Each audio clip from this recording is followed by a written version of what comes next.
ሁልጊዜ የተሳሳተ ቦታ ደስታን ስለምንፈልግ ሁልጊዜ የተሳሳተ ቦታ ደስታን እንፈልጋለን። የሚፈልገውን እስከሚያገኝ ድረስ ልቡ ሲቃትት ይኖራል። ይለብሳል፣ ደስ አይለው። ይበላል፣ ደስ አይለው። ቤት ይሰራል፣ ደስ አይለው። አዲስ ሞዴል መኪና በመጣ ብሎ ይገዛል፣ ደስ አይለው። ያገባል፣ ደስ አይለው። ለምን?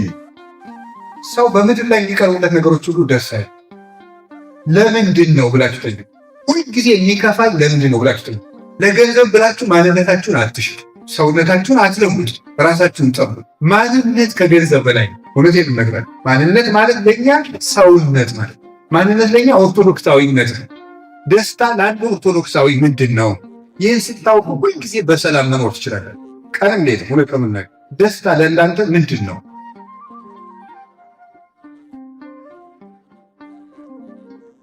ርዕሳችን ስለ ደስታ የሆነ ደስታ ምንድን ነው? እስኪ አንድ ደቂቃ አስቡ ሁላችሁ። በጣም ጉሩ በዓለም ላይ የሚፈጠሩ ችግሮች ሁሉ ስለ ደስታ ካለን የተሳሳተ ትርጉም የሚፈጠር ነው። በዓለም ላይ የሚፈጠሩ ችግሮች ሁሉ ስለ ደስታ ካለን የተሳሳተ እይታ የሚፈጠሩ ናቸው። የሚፈጠሩ ችግሮች ሁሉ የሚፈጠሩ ሁለቱን እንከራ አንድ ሁለት ሶስቱን አንስቼ ልንገራለን። በዓለም ላይ የሚፈጠሩ ችግሮች የሚፈጠሩት ስለ ደስታ ካለን የተሳሳተ የተንሸዋረረ አተያይ ያው ችግር ነው። ደስታ ለአንድ ኦርቶዶክሳዊ ምንድን ነው? ይህን ስታውቁ ሁልጊዜ በሰላም መኖር ትችላለን። ቀንም ሌት ሆነ ቀምና ደስታ ለእናንተ ምንድን ነው? ስለዚህ አንዳንዱ ነገር ኦርቶዶክሳዊ የኑሮ መርህ ሊኖረው ይገባል። ስለዚህ መጀመሪያው በውበት ከመደሰት መላቀቅ የሚከፋል። በውበት መደሰት ስለምፈልግ በውበት መደሰት ከፈለጋችሁ ሁልጊዜ ይከፋችኋል። ለምን ይመስላችኋል? ለዛ የሚደረግ ያልፋል። ረጅም በመሆናችሁ ከተደነቃችሁ ትጎምጣላችሁ፣ ታረጁ። በዚያ መደሰት ከፈለጋችሁ ነው። በፀጉራችሁ የምትደሰቱ ከሆነ ወይ ፎርፎር ወይ ነገር ይመጣልና ያረግፈዋል፣ ይረግፋል። አይናችሁን የምትደሰቱበት ከሆነ ወይ ያረጃል ወይ ደግሞ የሆነ ነገር ኦፕራሲዮን መደረግ አለበት ይባላል። ሁሉም ነገር ይረግፋል። በውበታችሁ መደሰት ማቆም፣ የውበት ውድድርን ማቆም። ሰው ውበቱን በውበት መደሰት ሲፈልግ ነው የሚደረገው። ይጠፋል። ፋሽን ለምሳሌ ለምን ላይ ይመጣል? ለምን ይመስላችኋል? ፋሽን ሰው ሁሉ ድሃ ያደረገው ማንነትን የለወጠው አውሮፓውያን ማንነታቸውን እያጡ በምን ይመስላችኋል? በፋሽን ከመደሰት። መጀመሪያ ለምሳሌ ሰፊ ልብስ ነበር ሰው የሚለብሰው፣ ሰፊ ሱሪ ነበር የሆነ ጊዜ። አሁን ደግሞ ጠባብ ተልጋ ጠብቅ ምትል የወንዶች ራሱ ነበር። ቀጥሎ ቀዳዳ ሱሪ በውድ ነው የሚሸጠው። እንዴት ቀዳዳ ሱሪ ሰው በውድ ገዝቶ ፋሽን ያለ? አዳዲስ ነገሮችን በመሞከር መደሰት ከፍተኛ የሆነ የህሊና ስቃይ ነው። አታውቁትም? እውነት ለመናገር የእግዚአብሔር ሰዎች ውበት ደስታ አይደለም። በፍጹም አትደሰቱ። ሰው ሁሉ መልከኛ ኦሪት ዘፍጥረት ምዕራፍ 1 ቁጥር 26 ላይ እንደተባለ ሰው ወደ ትክክለኛው መልኩ ነው መሄድ ያለ። የምንከፋው ወደ መልካችን እየሄድን ስላልሆነ ነው። መልካችን ወደሆነ ነገር አልፈዋል። አሁን መልካችን ውስጥ አይደለም፣ ትክክለኛው መልካችን እግዚአብሔር ይመስል ወደዚያ ስንሄድ ነው ደስታችን መገኘት የሚችል። አሁን ምን ፀጉሩ ተከረከመም አደገም ምንም አለ ምንም ተደረገ ምን ደስታ የለም። ሰዎች ተዥጎርጉረው ልባቸው ግን በየደቂቃው የሚለማል ይመስላል። ሲስቁ እውነት ይመስላል። በፍጹም አይደለም። ተብለጭልጨው ልባቸው ግን የጠቆረ። እንኳንስ የቤተክርስቲያን አባት ዲዮጋንዮስ የተባለው ፈላስፋ አላያችሁት? በጣም ሽቱ የተቀባ ሰው በአቴንስ አደባባይ ሲሄድ ምን ብሎ እንደመለሰለት? መልካም ሽቱ ተቀብተሃል፣ የነፍስህን ክርፋት ግን በምን ማድረግ ትችላለህ ነበር። ውስጥ በሽቱ አይርቅማ። ከልብ የሚመጣ ክፉ ሽታ አለ። የቂም፣ የነገር፣ የብቸኝነት፣ የብሶ ያንን አያርቀው። ሁከት የሚሰጠን የምንለዋውጣቸው ፋሽኖች አለ። አንደኛው መከራ በውበት መደሰት፣ ሁለተኛ በከተማ የሚደሰት አለ። ታውቃላችሁ? በከተማ የሚደሰት እንዲህ ያለው ሀገር ጥሩ ነው፣ እንዲህ ያለው ሀገር ጥሩ ነው እያሉ በከተማ በቤቱ ዲኮሬሽኑ ይደሰታል። የሚያዝን ማለት እቃውን በትክክል ደርድሮ ሲያበቃ እንደገና ደግሞ አደራደሩ አላስደስተው እንደገና ሊደረግ ይተዋል። እንዲህ ያለ ችግር መከራ ያለ። በዘፈን የሚደሰቱ አሉ። እያደነዘዛችሁ ነው እግዚአብሔር ሰው። ዘፈኑ ተደምጦ ተኝታችሁ ስትነሱ ያው ብቸኝነት ነው የሚገጥማል። ያ ማደንዘዣ። እነማን ናቸው ታዲያ? ሄሮድስ የዮሐንስ መጥምቅን አንገት ያስቆረጠው በምን የሚደሰት ሰው ነበር? በዘፈን የሚደሰት ሰው። በዘፈን የሚደሰት በዘፈን ተደስቶ ዮሐንስ መጥምቅን አስገደለ። መጨረሻ ላይ እሱ ሮማ ሄዶ ከእስራኤል ሮማ ሄዶ ታስሮ ሰውነቱ ሸቶ ቆስሎ የገዛ ስቃውን አብዶ እየወጨቀ እየበላ ነው የሞት ማን? ሄሮድስ። በዘፈን የሚገኝ ደስታ የለም። አውልቀን መጣላለ። ደስ ያለው ቢኖር ምን ይበልናል? ይዘው ያዘነ ቢኖር ይጸልይ። የእግዚአብሔር ሰዎች እሱ ደስታ አይደለም። የደስታ እንትን ኮምፓሳችሁን አስተካክሉ። እንዲህ ዘወር የምታረጉት ዘወር የምታረጉ ትክክለኛ ደስታ ያለበትን ነግራቸው። እንግዲህ መቼም ጸልይ ብሎ ቆንጅል አለ መጸለይ እውነት ነው፣ ግን መንገዱን ነግራቸዋል። አንደኛው በዘፈን መደሰት ማቆም አለ። በዘፈን መደሰት ካቆማችሁ ከቃሉ ጋር ናችሁ። አሁን መዝሙሩ ሲደምቅ ራሱ በጣም ደስ የሚላችሁ እግዚአብሔር ያሰባችሁ ነው። እሱ እንደው ደስ ያላችሁ እሱ ራሱ ደስታችን መስተካከላል። ትክክለኛ ዘወር በዘፈን መደሰትን ማቆም። አራተኛው በመጠጥ የሚደሰቱ ሰዎች አሉ። መጠጥ ኃጢአትም ጽድቅም ማለት ነው። በመጽሐፍ ቅዱስ ኃጢአትም አይደለም ጽድቅም ማለት ነው። መስከር ግን ኃጢአት። ገባችሁ? ምንድን ነው? እንጀራ መብላት ኃጢአትም ጽድቅም ማለት ነው። መብላትና ያጸድቅም አለ መብላትም አያስቆም። መጥገብ ግን አለ መጥገብ። መስከርም ኃጢአት ነው፣ መጥገብም ማለት ነው። ስለዚህ ቤተሰቦች መጠጥ አደገኛ ነገር ነው ከበዛ። ቀምሶ እግዚአብሔር ለማመስገን ቅዱስ ጳውሎስ ትንሽ ወይን ጠጥተህ ፈጣሪህን አመስግን ብሎ ለጢሞቴዎስ ለደቀ መዝሙሩ ልኮለት። መስከር ግን አደግ። እንዲያውም ምን ይባላል መሰላችሁ?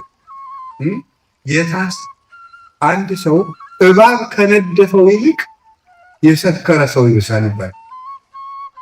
እባብ የነደፈው ሰው ለምሳሌ ቁርጭምጭሚቱን ቢነድፈው፣ ጫማው ላይ እባብ ቢነድፈው መርዙ እንዳይሰራጭ ምኑ ላይ እናስረዋለን? ጉልበቱ ላይ እናስረዋለን። የሰከረን ሰው ምኑ ላይ ነው የምናስረው? ምንም ጠቅላላ እኮ ተመርዟል። መስከር በቃ ማለት በመጠጥ ራሳችሁን አታደንስ። እውነት ወይን በመጠጣት አትስከሩ፣ መንፈስ ቅዱስ ይሙላባችሁ እንጂ ብሏል ክርስቶስ። መጠጥ አደገ ድንቅት የሚያሰራ ያልተገባ ደስታ ነው፣ ሌላ ኃጢአትን የሚመራ ስቃይ የሆነ እውነት ነው። ድል የሚነሳ ምስጢር የሚያባክን ሰውነትን የሚያዋርድ ከክብር የሚያሳንስ ዝቅ የሚያደርግ በበሽታ የሚያጋልጥ የነፍስ ሸክም ነው መጠጥ። ወይን በመጠጣት ልባችሁን አትክዱ ይላል ሉቃስ ወንጌል ምዕራፍ 1 ቁጥር 34። ልባችሁን አትክዱ። ልብ ይከብዳል። መልካም ነገር እንዳያስብ የለም። የጠጣችሁ ራሳችሁን አታደርሱ፣ አትጉዱት። ትልቅ ሰው መሆን ይቻላል። የፈለገ ብትወድቁ ተነስቶ ትልቅ ሰው መሆን ይቻላል። በገጠማችሁ ነገር ራሳችሁን መጉዳት የለባችሁ። ውሻ አሉ አባቶቻችን፣ ውሻ በገዛ ምላሱ ቁስሉን ያስፋፋዋል ይላል። የውሻ ምላሱ ምንድን ነው? ቀዝቃዛ ነው እና ቁስል ሲይዘው ምላሱ ሲልሰው ሲያቀዘቅዝለት ደስ እያለው ምን ያደርገዋል? ሲልሰው ምን እያደረገ ነው የሚሄደው? እየተስፋፋ ሄደ። ሰው በጠጣ ቁጥር በዘፈነ ቁጥር የነፍሱ ቁስልና የልቡናው ሐዘን እየጨመረ ሄደ። ይሄ የተሳሳተ ደስታ ነው። በገንዘብ መደሰት ጥሩ ነው አይደለም። በሆኑ ስለ ገንዘብ ራሱ ምልከታችሁ ይስተካከል ወንድሞችና እህቶች። ገንዘብ ክፉ ነው አለ። ገንዘብ ሰዎችን በሁለት መንገድ ባሪያ ያደርጋቸው ታውቃላችሁ አይደል? ጌታ ለገንዘብና ለእግዚአብሔር እኩል መገዛት አይችልም። አንደኛ አግኝተውት መጠቀም ለማይችሉ ሰዎች ባሪያ ያደርጋቸው። ሁሉን ነገር በገንዘብ ማድረግ የሚችሉ ይመስላቸዋል። ሁለት ነገር ማለት አሁን ሀብት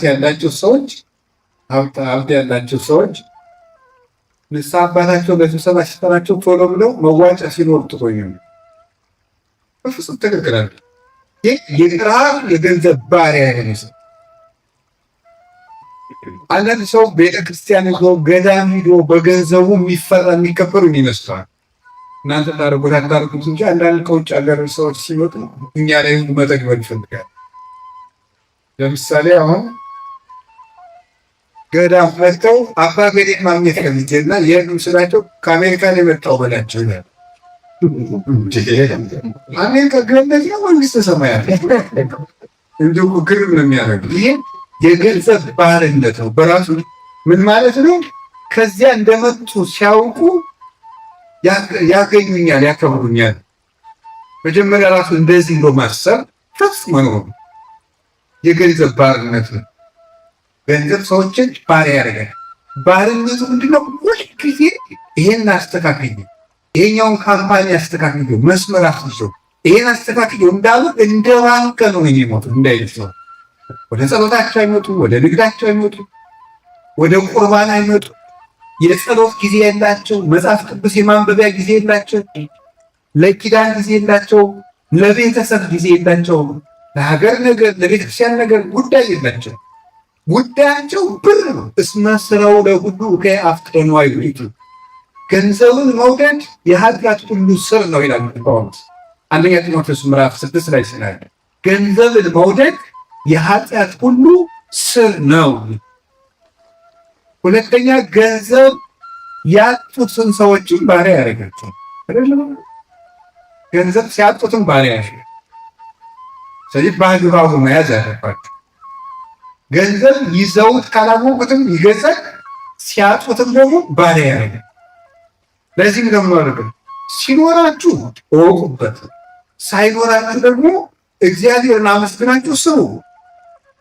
ለገንዘብ ብላችሁ ማንነታችሁን አትሽጡ፣ ሰውነታችሁን አትለውጡ፣ ራሳችሁን ጠብቁ። ማንነት ከገንዘብ በላይ ነው። እውነቴን እነግራለሁ።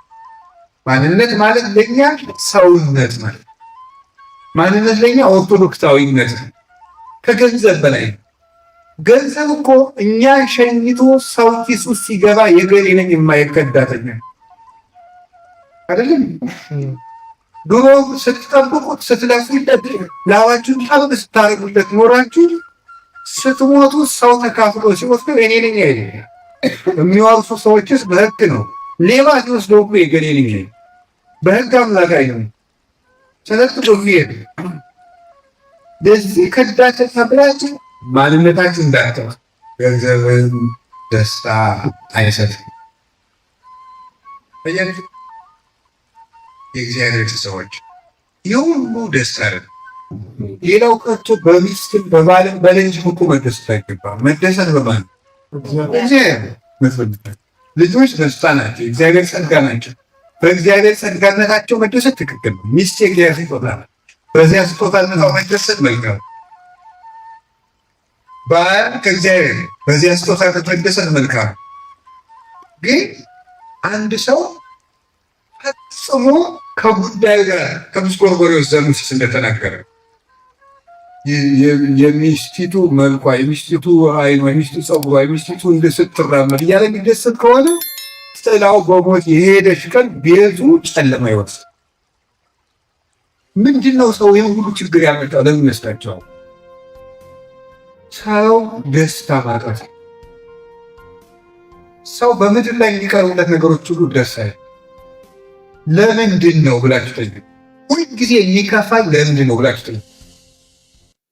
ሁልጊዜ የተሳሳተ ቦታ ደስታን ስለምንፈልግ መልሱ። ሁልጊዜ የተሳሳተ ቦታ ደስታን እንፈልጋለን። ከዚያ ያ ደስታ ደግሞ ትንሽ ይሰጠንና መልሶ ምን ይደለን? ደስታ እንድንፈልግ ያደርገን። ደስታ እንድንፈልግ ያደርገን። ሁለት ታሪኮችን ብቻ እዚህ ጋር እንገናቸው። እንግዲህ ለምንድን ነው ስትሉኝ፣ የሰው ልጅ የማይረካበት ዋናው ምክንያት የሰው ልጅ ደስታው እግዚአብሔር ስለሆነ። የሰው ልጅ ደስታው እግዚአብሔር ስለሆነ፣ ስለዚህ ሰው የሚፈልገውን እስከሚያገኝ ድረስ ልቡ ሲቃትት ይኖራል። ይለብሳል፣ ደስ አይለው። ይበላል፣ ደስ አይለው። ቤት ይሰራል፣ ደስ አይለው። አዲስ ሞዴል መኪና በመጣ ብሎ ይገዛል፣ ደስ አይለው። ያገባል፣ ደስ አይለው። ለምን? የሰው ልጅ የመጨረሻ ደስታው እግዚአብሔር ነው። መዝሙር 16 ላይ ቅዱስ ዳዊት ሲናገር እንዲህ ነው፣ አቤቱ ፊትህን በማየት እጠግባለሁ፣ ፊትህን በማየት እጠግባለሁ። እግዚአብሔርን ማየት የማየት መጨረሻ ነው። እግዚአብሔርን ማየት የእይታ ሁሉ መጨረሻ ነው። እግዚአብሔርን ያየ ሰው ሌላ ማየት የሚፈልገው ነገር የለው፣ ሌላ የሚናፍቀው ነገር የለም። የዓይኖች ሁሉ ማረፊያ የመጨረሻው እግዚአብሔርን ማየት። እግዚአብሔር ሰው የመስማት መጨረሻው እግዚአብሔርን መስማት። እግዚአብሔርን የሰማ ሰው ሌላ ሊሰማው የሚፈልገው ነገር የለም። እንግዲህ የሚሰሙ ድምፆች ሁሉ አይረብሹትም። እግዚአብሔርን የሚሰማ ሰው ሰላም ያለው ሰው በሁከት መሃል እንኳን የተረጋጋ ነው፣ አይረበሽ። የትም ሰላም መሆን ይችላል። እግዚአብሔርን የሚያዝ እግዚአብሔር ወዳለው ሰው ትዕግስተኛ ሰው ሂዱና የፈለጋችሁን ተናገሩ። ልቡን ልታውቁት አትችሉም፣ ልታስቀይሙት አትችሉም። ለምን? ውቅያኖስ ነው እሱ። እጃችን ላይ መጨረሻ ላይ የሚቀር ሁሉ ሲያልቅ የሚቀረን እግዚአብሔር